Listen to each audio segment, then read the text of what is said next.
4 วิธีทำยังไงให้นอนหลับง่าย วันนี้เราจะมาพบกับวิธีทำยังไงให้เรานอนหลับง่ายกัน บางคนอาจจะประสบปัญหาในการนอนหลับที่ยากแสนยากเหลือเกิน พยายามวิธีนั้นดูแล้ว พยายามวิธีนี้ดูแล้ว แม้กระทั่งการเปิด Google หรือฟัง ASMR เพื่อนอน ก็ยังไม่ช่วยให้หลับเลย เรามาดูกันว่าวิธีนี้จะช่วยให้คุณหลับง่ายขึ้นไหม วิธีที่ 1 ไม่เล่นมือถือก่อนนอนโทรศัพท์มือถื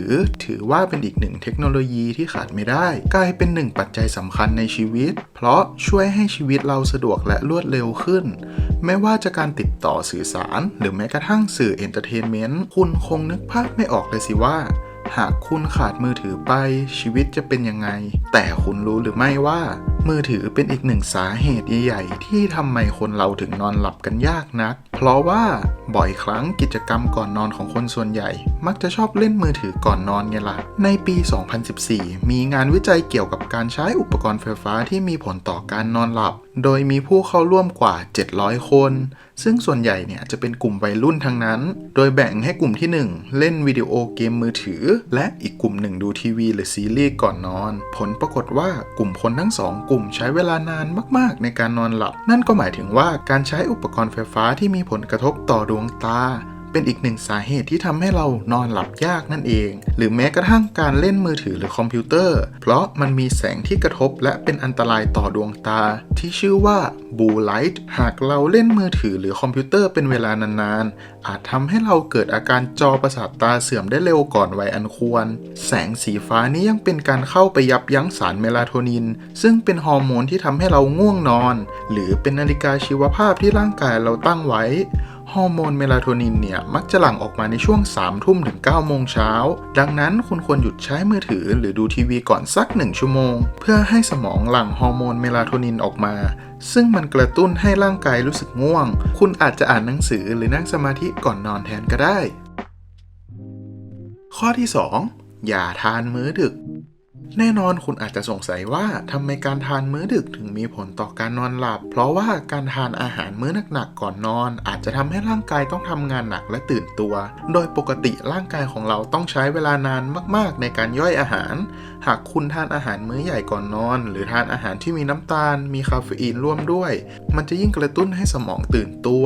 ซึ่งคุณต้องเผชิญหน้ากับปัญหานอนหลับยากแน่นอนคุณอาจจะเลื่อนเวลาในการทานอาหารเย็นให้เร็วขึ้นทานอาหารที่มีประโยชน์ครบ 5 หมู่หลีกเลี่ยงอาหารที่มีรสหวานจัดหรือเครื่องดื่มที่มีคาเฟอีนสูงคุณควรเลือกอาหารที่เหมาะสมการทานกล้วยจะช่วยให้เราผ่อนคลายโดยมีสารคลายกล้ามเนื้อเช่นโพแทสเซียมและแมกนีเซียมพวกมันยังช่วยให้สมองของคุณผลิตฮอร์โมนเมลาโทนินซึ่งกระตุ้นในการนอนหลับได้หรืออาหารที่ผลิตทริปโตเฟนเช่นอัลมอนด์และไก่งวงทริปโตเฟนเนี่ยจะช่วยกระตุ้นการผลิตสารเซโรโทนินซึ่งส่งผลโดยตรงต่อวงจรการนอนหลับก่อนนอนสัก 2-3 ชั่วโมงดังนั้นเมื่อคุณทานอาหารที่ช่วยกระตุ้นฮอร์โมนการหลับคุณจะพบว่าตัวเองหลับง่ายมากขึ้น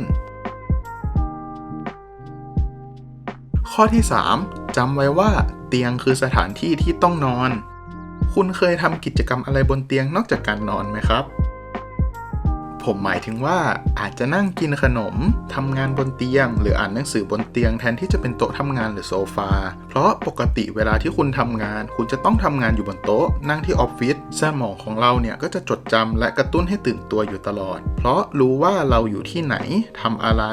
หากคุณเปลี่ยนจากการทำงานที่ออฟฟิศมานั่งทำงานที่เตียงแทนก็อาจจะเป็นหนึ่งในสาเหตุที่ทำให้เรานอนหลับยากได้เช่นกันเพราะเรากำลังสร้างการจดจำของสมองกระตุ้นให้เราตื่นตัว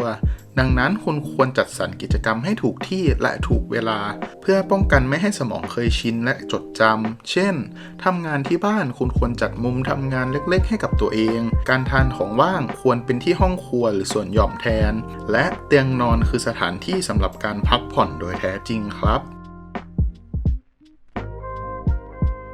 ข้อที่ 4 อย่าพยายามบังคับให้ตัวเองหลับหลายครั้งที่คุณต้องนอนอยู่บนเตียงและพยายามบังคับตัวเองให้หลับพยายามจดจ่อต่อการนอนกลายเป็นว่าคุณนอนไม่หลับเลยคุณอาจจะสงสัยว่าทำยังไงก็นอนไม่หลับข่มตาแค่ไหนแล้วก็ไม่ง่วง ก็เพราะว่าการบังคับตัวเองนั้นทำให้เกิดความเครียดทั้งกายและจิตใจ โดยสมองจะหลั่งฮอร์โมนคอร์ติซอลซึ่งเป็นฮอร์โมนของความเครียดร่างกายของคุณจะรู้สึกถูกกระตุ้นและตื่นตัวอยู่ตลอดดังนั้นการบังคับตัวเองให้นอนหลับอาจจะไม่ใช่วิธีที่ถูกต้องคุณควรนั่งสมาธิหรืออ่านหนังสือเพื่อลดความเครียดพยายามหาวิธีผ่อนคลายให้กับตัวเองเพื่อเพิ่มประสิทธิภาพการนอนหลับง่ายให้ดียิ่งขึ้นนะครับและนี่ก็คือ 4 วิธีทำยังไงให้นอนหลับง่ายตั้งแต่มีเหตุการณ์โควิดเข้ามาเนี่ยหลายๆคนก็ต้อง work from home หรือทำงานอยู่บ้านกันใช่ไหมครับผมเชื่อว่าหลายๆคนกลับต้องเจอปัญหานี้เพราะบางคนอยู่หอพักหรือคอนโดไม่มีสถานที่แยกทำงานคุณต้องทำงานอยู่ที่ห้องบางทีก็ต้องทำงานอยู่บนเตียงใช่ไหมล่ะนั่นแหละครับอาจจะเป็นหนึ่งในสาเหตุของการนอนหลับยากของคุณลองจัดมุมทำงานเล็กๆที่มุมห้องและลองนำ4 วิธีนี้ไปปรับใช้กับชีวิตดูนะครับไม่แน่คุณอาจจะนอนหลับง่ายและมีสุขภาพที่ดีขึ้น